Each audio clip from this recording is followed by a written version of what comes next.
Hi there guys, I'm Nikhil from Notion Hub, and in this video, I'll be showing you the most important tips and tricks for Motorola Edge 20 Fusion. By the way, I'll also be making a dedicated video for the best features where I'll talk about all the features offered by this phone. So definitely check out that video as well, link will be in the description. With that said, first I'll start off with the navigation gestures.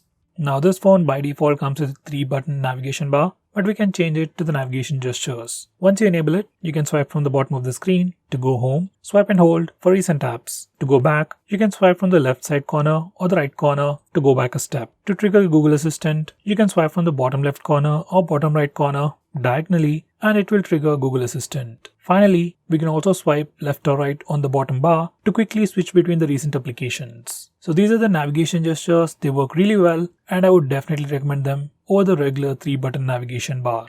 Next, I'm going to show you how to open split screen mode. For that, first we need to go to the recent apps page and then click on the app icon and then select split screen. Once you do that, that application will open up in the top window and we can select the secondary application from recent apps or the app drawer. Now this is something that you can find on all of the phones, but on this phone, we also have a nice gesture. You can enable the toggle from here. Now once you enable this feature, you can just swipe from the left edge of the screen to the right and back to open the current application in split screen mode. And then you can select the secondary application from the app drawer. Now even though most of the applications support split screen mode, there are still some applications that might not support this feature. So to fix that, first we need to enable developer options. For that, go to settings, about page, and then click on the build number 7 times. Once you do that, developer options will be enabled. Now go to the developer options, scroll all the way to the bottom and enable force activities to be resizable and then restart your phone. Once you do that, you will be able to use all applications in split screen mode.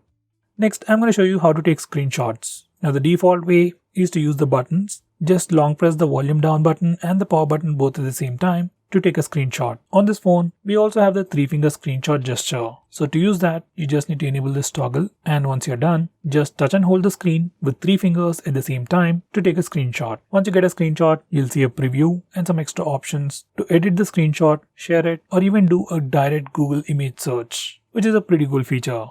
Next, we can also record the screen on this phone. You can do it directly from the notification toggles. If you long press the record toggle, you can also change the settings for this screen recording feature. Next, I'm going to show you how to change the default applications like the default phone dialer, SMS application or your browser. You just need to come to this place and from here, we can change our default SMS application, browser or even your home launcher. Next, if you want to display the battery percentage on the status bar, you just need to enable this toggle. Once you're done, you can see the battery percentage on the status bar. Next, this one also has dark theme and you can enable it directly from the display settings or the notification toggles. You can just touch it and all the system UI elements change to the dark theme. Even some stock applications like phone dialer, SMS application and even some Google applications like YouTube, Gmail all change to the dark theme. From settings, you can also configure the dark theme to turn on at a specific time and turn off at a specific time as well. Next, we have a lot of cool gestures on this phone. First, we have open camera quickly. Now, once you enable this feature, you can just double press the power button to quickly open the camera application. This gesture works anywhere, anytime. Next, we have fast torch. Once you enable this feature, you can just do a chopping gesture to turn on the flash and do the chopping gesture again to turn off the flash. This is a pretty handy gesture. Next we have quick capture. Once you enable this feature, you can just twist your phone to open the camera application. Once the camera application is open, you can again twist your phone to switch between the front camera and the rear camera. Once again, this gesture works anywhere, anytime. Next we have media controls. Now once you enable this feature, whenever the display is off, you can long press the volume up button to change to the next song and you can also long press the volume down button to change to the previous song. These are pretty handy media controls, especially if you listen to a lot of music.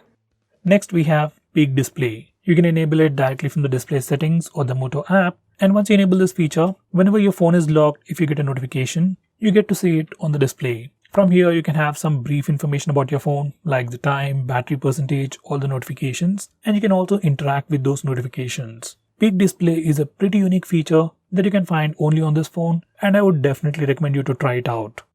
Going on next, we can also create our own theme on this phone. Once again, we can do it directly from the Moto app's personalization section. From here, we can choose our own favorite font, change the accent colors, choose icon shape, and even the layout of the home screen. If you really want to personalize your phone, you can give it a try.